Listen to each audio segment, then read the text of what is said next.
Howdy friends, Guthrie Trapp here. Just wanted to say I'm back, baby. My ear is still a little clogged on the right side, but I'm rocking on. It's been too long, and I'm just gonna rock on, man. It's time to get back into it. Thanks to everybody for putting up with me and being patient, and just really appreciate that and all the awesome comments and all that stuff. I'm doing what I can to get this drainage out of here, but you know, you gotta keep going. So that's what we're gonna do. What I want to do today is kind of do a little bit of a review a little bit. A bunch of people have been still asking about, you know, what do you mean when you say play out of the chord shape? And, you know, looking at the major third, the flat 7 and the 1 and all that stuff. So we're going to get into that a little bit heavier and really try to get this explained to where people can understand it. You know, and I do have to say, you know, part of the way I make my living is doing the lessons and stuff like that. So if you do want to dig deeper with all this stuff, we can of course book a private lesson via Skype or locally here in Nashville. Email me at bookings@guthrietrapp.com if you want to do that. And there'll be some information below in the description, you know, area and all that stuff. Got to give a little shameless self promotion here, or I'd be crazy. But anyway, moving on. I just want to explain a little bit about how I'm really looking at playing over these chord changes. And I think a lot of people, when we talk about the cage system, I think a lot of people are kind of getting confused as to, like, when I say, you know, it's really important to learn your chord shapes up the neck, people are like, well, I don't want to learn chords, I want to learn how to play lead guitar. Well, the thing about it is this stuff is like, it's sequential in learning. So, everything that I do on lead guitar comes from learning this. If I didn't see these home basses and these key notes in these chords, I wouldn't be able to do anything. And so the scale and the arpeggio and the pentatonic and the chord, to me, is all the same information. It's all the same thing. It's just building upon it. So like get here in A. If I'm playing out of A, and I play this giant chord. Without the chord, we have no tonal information. We have no harmonic foundation. There's no tonal backdrop. There's no foundation for anything to build upon until we commit to what this sound that we're going for is going to be. And that's either going to be major, major 7, dominant 7, or minor. So those 3 or 4 things, really important to be able to distinguish those sounds. And breaking this down, I'm going to do this as quickly as I can, but you know, when I take this big giant chord, I'm just looking at the triad. I'm looking at this set of strings, my E, B, and G string, my 1, 3, 5 that builds up a major chord. And again, the 1, 3, 5, you can find that by playing the degrees of the major scale. 1, 2, 3, 4, 5, 6, 7, 1. So when we talk about 1, 2, 3, 4, 5, 6, 7, we're talking about the degrees of the major scale. So that's your answer there to get back to that. If you ever get lost and you're struggling to find what note you're looking for, the answer is always in the chord as well. So those are some things you can utilize to get back to square one if you ever start getting lost up around the fingerboard. So getting back to that, the triad, you know, these 3 strings, these 3 strings, these 3 strings, and then 1, 3, 5 there. So what we're doing when we do this is, the reason why the cage system is so important is I'm looking at these triads in these different inversions up the neck, and I'm looking at how to build these simple chords. So in this triad, if I take the 1 back a half step, I'm building a major 7 chord. If I take the 1 back a whole step, I'm building a dominant 7 chord. So I've got major, major 7, dominant 7, and then if I take the 3 back, I flat the 3, that gives me minor. So all this stuff is built in together. So with that being said, that's why it's so important. If I move up to this triad in this inversion, now my 1, it's still a 1, 3, 5, but I've changed inversions. So my 1 now is on my B string, my 3 is on my E string, and my 5 is on my G string. So now to move the 1 back, I'm going to move this that's my major 7. Now that's my dominant 7. Now that's my minor. If I go to here, now my 1 is on my G string, my 3 is on my B string, and my 5 is on my E string. So I'm moving that 1 back, major 7, dominant 7, and minor. So when you start seeing that, those are the notes that you're going to need to change. When the note in the chord changes to make that chord what it is, those are the notes that you change in your soloing. So all this stuff is so directly related that I'm trying to figure out a real clear, concise way to explain that to where you know, you guys can really, really, really understand what I'm saying. If I could connect a wire from my brain to yours, you would see this so easily. But it's just a matter of, you know, I have been doing this for a long time, so I'm seeing these shapes all over. I've been doing this a long time. So it does take a little bit of effort to see this, but once you do, the doors are blown wide open. I mean, this is just, to me, the greatest way to see this stuff. So moving on to what I really wanted to show you is seeing these triads. So if I'm playing out of this A triad and I play A7, I'm seeing the shape out of this giant chord. I'm just taking these 3 notes. So I'm playing A, I'm flatting the 7, I'm making A7. So the next note, if I go to my 4 chord, so every time I play A7, or any 7, it could be G7, C7, D7, doesn't matter. If I play A7, that flat 7, that G note, is drawing my ear, pulling my ear to the 4 chord. When I do this, that's the chord you want to hear next. So if I'm soloing, I hit that A. If I walk back to G, that covers A7. My next note is that major 3rd of the 4 chord. So, and that's right. That's that shape. That's this shape. So it's the 1, 3, 5 I'm looking at. So here's the A7 again.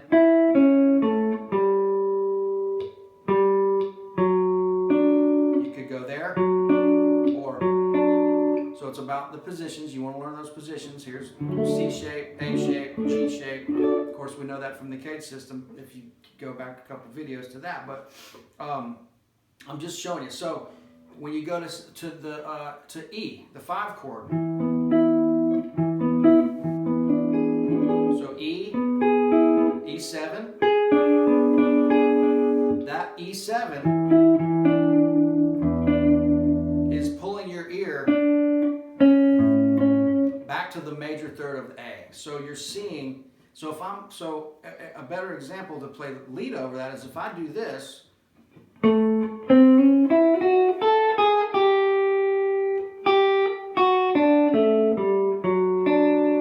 right? So that covers bum, bum, bum, bum, bum, bum. I'm hearing that bum, bum, bum. So that's taking me right to my 4 chord. So when I'm playing lead guitar and I go,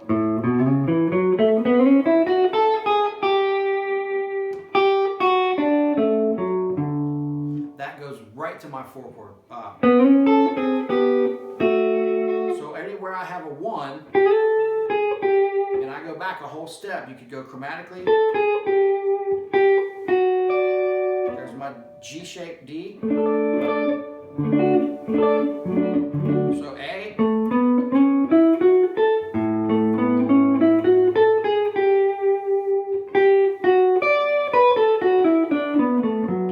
Right there, back to E and D, back to A,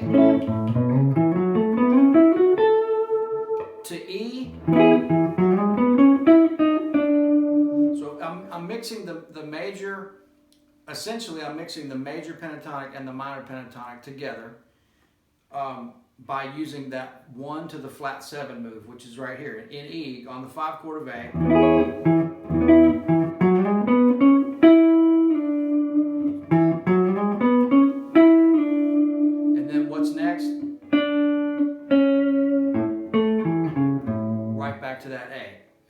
A7.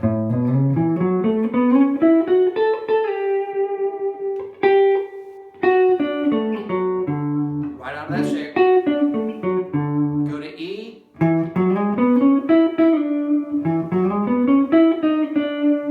Instead of going now to this major third, I'm going to go to this shape, A. So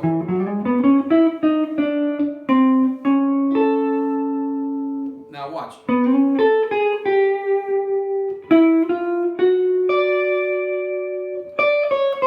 That's D7. So I'm just climbing up to that major third of this shape. And then watch. And then watch back to this shape. E. Now watch.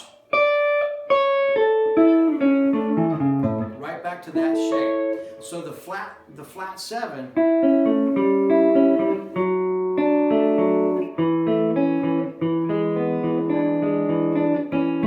it's always moving. The flat 7 is always one fret away from resolving in either direction. So like if you just took this, here's your A7. If you just took those two notes, well, here's D7. So I'm just going to go. So now, if you look at this really closely, that's the major third of A, that's the flat 7 of A. That gives you A7. When I go to D7, I'm just going to take this whole shape down a half step. Well, now, the major third of A and the flat 7 of A down a half step become the flat 7 of D and the major third of D. If I go up a half step, the same rule applies. The major third of A and the flat 7 of A moving up a half step becomes the flat 7 of your 5-chord E and your major third of the 5-chord E. So that's like a blues change, you know.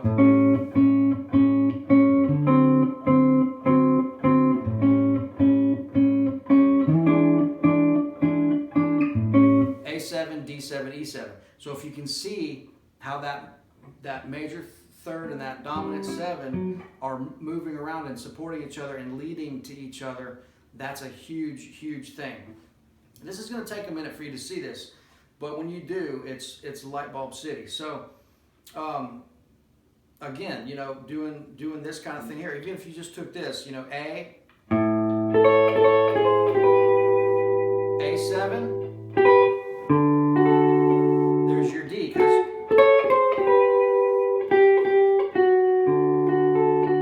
it resolves right to that every time. So if I'm soloing in A,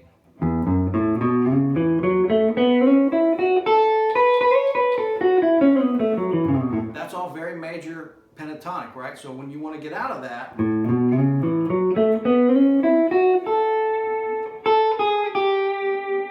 that leads you, anytime you go from 1 to the flat 7, you're essentially going to your minor pentatonic for a minute. So if I do this,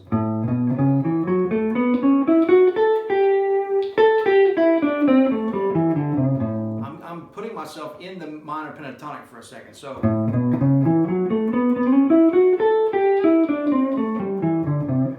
right, I'm going up, major, and then down.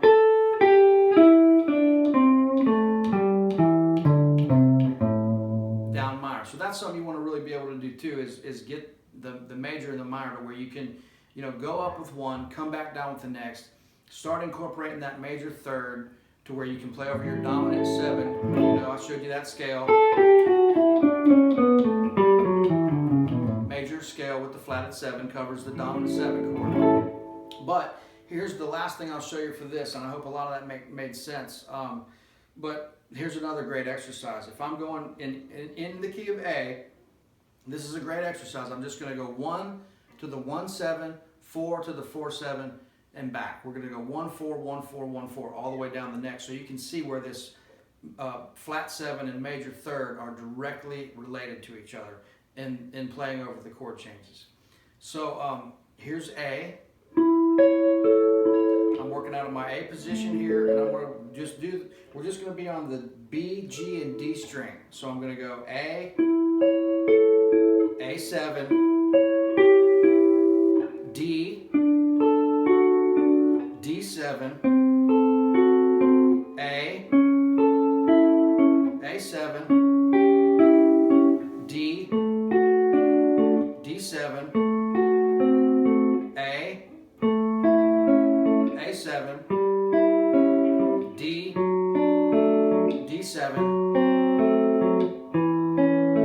back to A. So that whole thing, you're seeing, if you really look closely, you're seeing that A to the flat 7 to the major third of D to the D7, and then the D7 hits the major third of A, and then vice versa all the way down the neck. That's going to sound like this.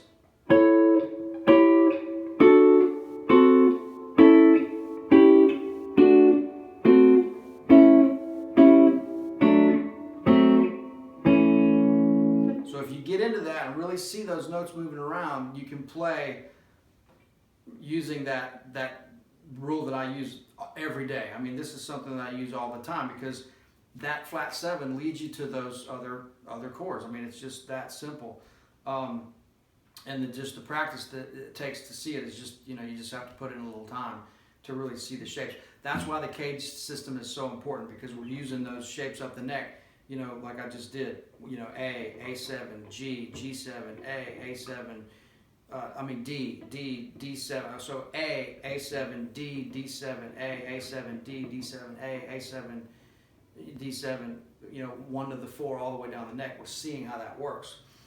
So if I'm playing,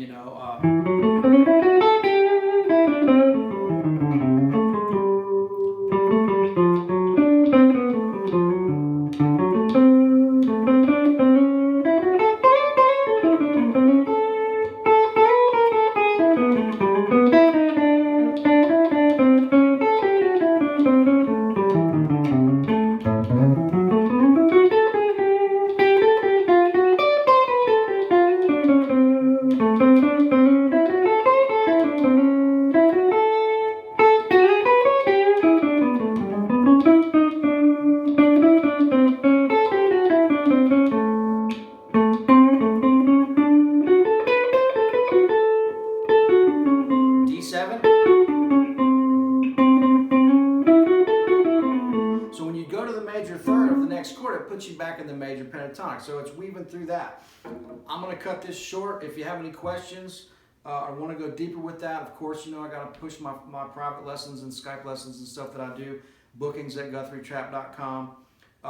Let me know if you got something out of this. I kind of went through this a little quick, but this is a pretty deep lesson. This can go on and on for a couple other ones. But anyway, hope you get something out of that. Thanks so much, friends. Looking forward to seeing you really soon, and hopefully I'll be here in stereo real soon. Thanks a lot. We'll see you guys later. Bye.